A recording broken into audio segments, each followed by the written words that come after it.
Hey guys, it's video 155, and I'm just cutting some trees.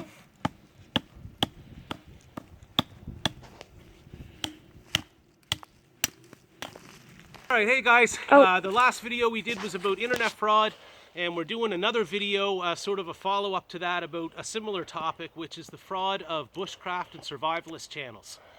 And so we've got a guy here in Canada in particular, I'm a little bit embarrassed to say, who has this channel where a couple weeks ago he was out in the snow talking about how you can avoid getting ambushed by people, and if they're tracking you in the snow you can walk along and then loop back around and ambush them.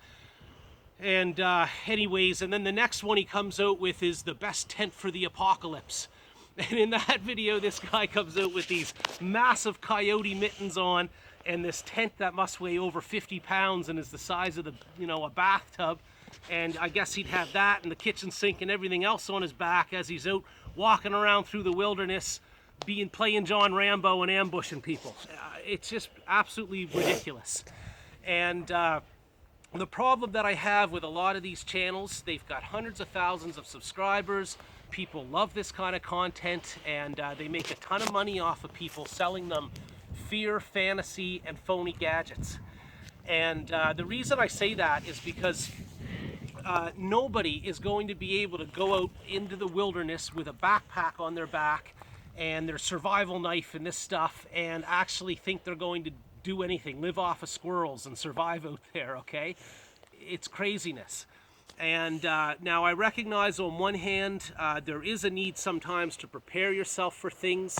If you, say, live in a flood zone and you want to have a raft in your shed or a life jacket or something, I'd say, yeah, that's probably, a pretty prudent step to take. But, and on the other hand, we have environmental challenges. I understand we have climate problems and things like that coming. But the problem I see with a lot of these channels is that they marry this fantastical, this doomsday scenario along with this gadgetry and survivalism and bushcraft, as if people are going to, like I say, buy their crap, their tents and their backpacks and stuff and go off into the wilderness and survive. It's just not realistic. Leo and I have been over here doing this channel for almost 3 years now. I think it's been 2 years filming and 3 years working on the property, Leo. And, Like 3 years we've been filming our videos, and 1 year.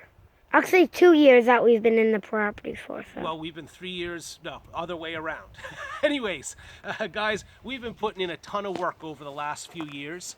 And I tried potatoes here the other summer, and I don't think I produced, or I probably burned more calories growing those potatoes than what I, actually grew for myself.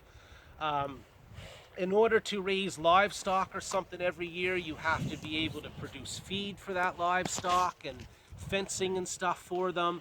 There's a lot of things to prepare. We're sitting here next to a rock column that was done by the former pioneer who came onto this land, and somebody did the monumental task of cutting all these trees down, taking out the roots, and pulling all the rock back into these columns. This column goes over there all the way to the pine trees that you see in the distance past the little barn we built, back over this way towards the tree line in the distance over there. This is a lot of work when you get into trying to reclaim land and farm and do like a subsistence farming or homesteading type of project, which is what Leo and I are into. And realistically, this is going to be probably 10 years before we can ever produce enough food for even him and I to get by for a year on. And so the thought of people going out with a backpack on their back and starting this during some kind of doomsday apocalypse where there's marauders after them and all of this nonsense that's painted by these channels. And I'll say there's firearms channels that are guilty of this too, where they talk about the best firearm to have for the zombie apocalypse and all of this nonsense. People eat it up because fear sells, and people like to, I guess, imagine this stuff. But the reality is that there's years of drudging hard work in front of you to try to reclaim some land that you could subsistence farm or live off of. And otherwise, man, you're gonna perish.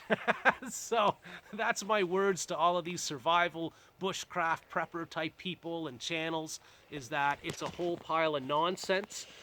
If you want to get some real insight into what it would be to try to, you know, survive in a, watch our channel and look at the hard work we're doing. My 7-year-old out cutting limbs and stuff like that.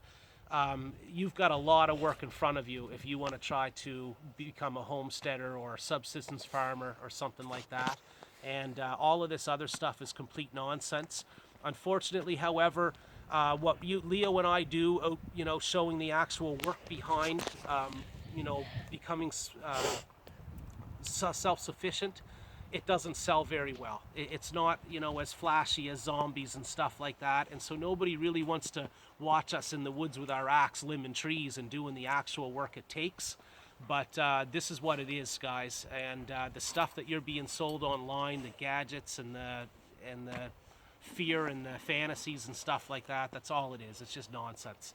So anyways, like and subscribe. I hope you guys enjoy the video, and this, you know, gives some people a bit of a reality check. Okay, thank you. Thanks for watching.